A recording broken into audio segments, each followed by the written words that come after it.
وہ تفرقہ کہ جو دین کے حصے بکھرے کر دیے جائیں وہ تفرقہ ہے، یہ اختلاف ہے،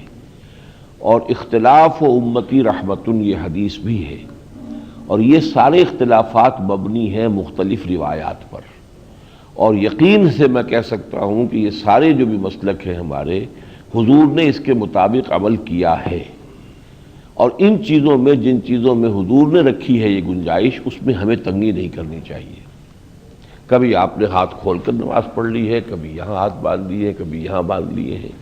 اور اس میں جو عجیب بات آپ کو نظر آئے گی اگر ذرا غور کرے کہ نماز میں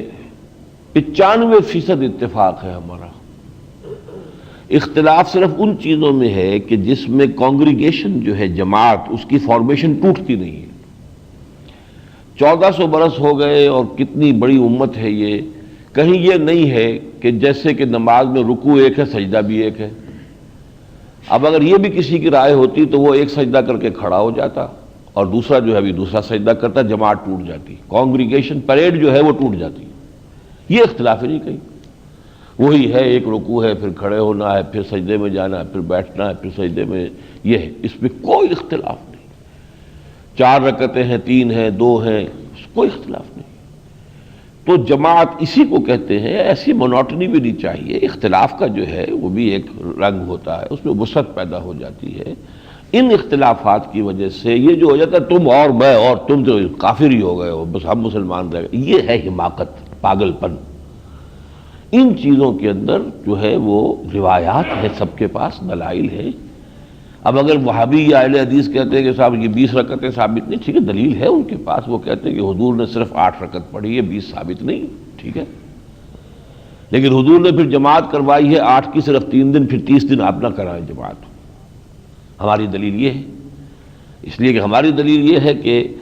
تم پر لازم ہے میری سنت اور میرے خلفائے راشدین کی سنت۔ حضور حضرت عمر نے یہ 20 کا نظام قائم کر دیا،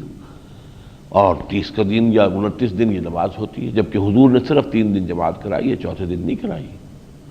کہ اگر یہ میں نے کرائی تو یہ فرض ہو جائے گی تم پر۔ تو اس لیے جن چیزوں میں دلیل میں، ایک اور میں نے درس میں بتایا تھا کہ حضور نے فرمایا کہ کوئی شخص عصر کی نماز نہ پڑھے جب تک بنو قریظہ کے ہاں نہ پہنچ جائے۔ اب حدیث تو ایک ہی ہوئی، اب کچھ لوگوں نے دیکھا کہ نماز تو ہماری عصر جدا ہو رہی ہے، قضا ہو رہی ہے، اب ان میں اختلاف ہو گیا۔ ایک نے کہا حضور کا مطلب یہ تھا کہ ہم جلد از جلد بنو قریظہ کے علاقے میں پہنچ جائیں، اس لیے تاکیداً آپ نے یہ کہا تھا، یہ نہیں کہا تھا کہ نماز قضا کر دینا۔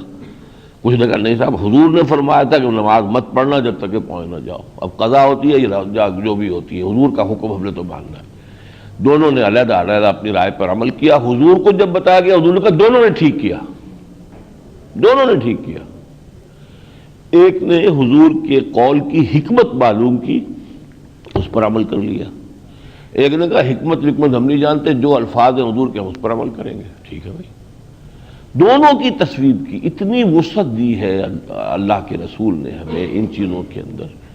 ورنہ تو یہ کہ نماز بھی عصر کی ضائع کر دی، لیکن یہ کہ نہیں، آپ نے فرمایا نہیں ٹھیک ہے، جس نے میری رائے کا، میری قول کا یہ مطلب سمجھا اور اس کے مطابق عمل کر لیا وہ بھی ٹھیک ہے، اور جس نے میری قول کا یہ مطلب سمجھا اس نے عمل کر لیا وہ بھی ٹھیک ہے۔ تو اس میں کوئی تفرقہ نہیں، اس میں تو اپنے سینوں کو کشادہ کیجئے۔ آج بھی ایک صاحب کہہ رہے تھے کہ وہ وتر یہاں پر پڑھائے جائیں اہل حدیث حضرات کی طرح یا حرمین کی طرح نماز پڑھائی جائے، مجھے کوئی اس میں اعتراض نہیں ہے، لیکن میں یہ سوچتا تھا کہ میں پہلے اس کے لیے ذہناً لوگوں کو تیار کر لوں۔ تو اگلی 23ویں شب میں انشاءاللہ جب میرا بیان ختم ہوگا تو میں اس کو لوگوں کے سامنے رکھ دوں گا کہ اس کے لیے ہمیں کشادہ ذہن رکھنا چاہیے۔ وہ نماز کا طریقہ بھی حرمین میں اسی طرح پڑھی جا رہی ہے، اب یہ کہ حنفی طریقہ وہ نہیں ہے تو ٹھیک ہے، ہمارے حنفی طریقے سے پڑھتے ہوئے میں آج 21 راتیں ہو گئی ہیں، تو اگر ہم 1-2 رات وہ طریقہ اختیار کر لیں گے تو کوئی کفر تو نہیں ہو جائے گا۔ اس میں کشادگی چاہیے، وسعت چاہیے، دلوں کو کھولنا چاہیے۔ ہاں دین کا ایک حصہ بکھرا کہ اب اطاعت ایک حصے میں اللہ کی ہو رہی ہے، ایک میں جو زمانے کا چلن ہے اس کی ہو رہی ہے،